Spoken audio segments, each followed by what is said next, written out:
मसाजोगचे सरपंच संतोष देशमुख यांच्या हत्येचा निषेध केला जातोय आणि त्यासाठी छत्रपती संभाजीनगरमध्ये सकल मराठा समाज आणि मराठा क्रांती मोर्चाच्या वतीनं निषेध मोर्चा काढण्यात आलेला आहे।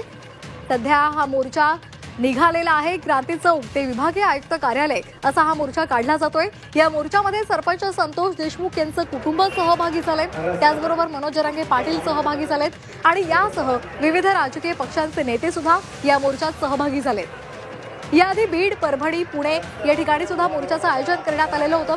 संतोष देशमुख यांच्या कुटुंबियांना न्याय द्या ही एकच मागणी केली जाते। तसंच कृष्णा आंधळे हा अद्यापही फरार आहे आणि त्याला तातडीनं अटक करा आणि त्याला लवकरात लवकर शिक्षा सुनावा ही मागणी सध्या केली जाते। वाल्मिक कराडसह इतर जे दोषी आहेत त्यांना फाशीची शिक्षा व्हावी ही मागणी या मोर्चेकऱ्यांच्या वतीनं केली जाते। या मोर्चामध्ये लहान मुलं सुद्धा सहभागी झालेली आहेत आणि त्याचबरोबर महिला सुद्धा लक्षणीय संख्येनं पाहायला मिळतात। या संदर्भात अधिक माहिती देत आहेत आमचे प्रतिनिधी नितेश महाजन। नितेश, काय सध्या मोर्चेकऱ्यांची मानसिकता आहे? मोर्चा काढण्यात आलेला आहे, आजही आग्रही मागणी केली जाते।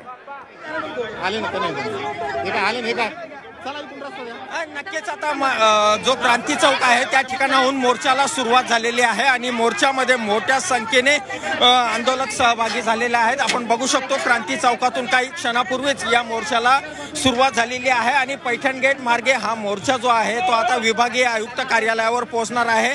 सोमनाथ सूर्यवंशी आणि इकडे संतोष देशमुख या दोघांच्याही हत्येप्रकरणी न्याय देण्यात यावा अशा प्रकारची मागणी जी आहे ती आंदोलकांनी केलेली आहे। त्यांच्या हातामध्ये फलक आहेत, वेगवेगळ्या प्रकारचे झेंडे आहेत। आपण जर बघितलं आंदोलकांना तर आंदोलकांच्या हातामध्ये भगव्या आणि निळ्या रंगाचे झेंडे आहेत आणि संतोष देशमुख आणि सोमनाथ सूर्यवंशी या दोघांच्याही हत्येचा निषेध जो आहे तो या मोर्चाच्या माध्यमातून केला जातो आहे।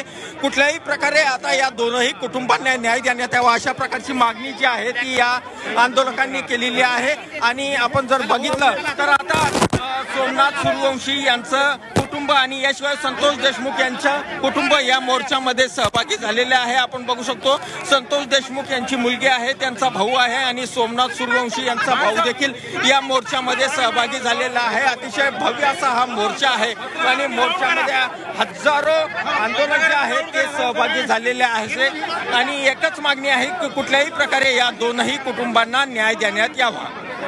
अगदी धन्यवाद आपण दिलेल्या सविस्तर माहितीसाठी। तर संतोष देशमुख यांच्या कुटुंबियांना न्याय मिळावा तसंच सोमनाथ सूर्यवंशी यांच्याही कुटुंबाला न्याय द्यावा अशी मागणी या मोर्चेकरांनी केलेली आहे।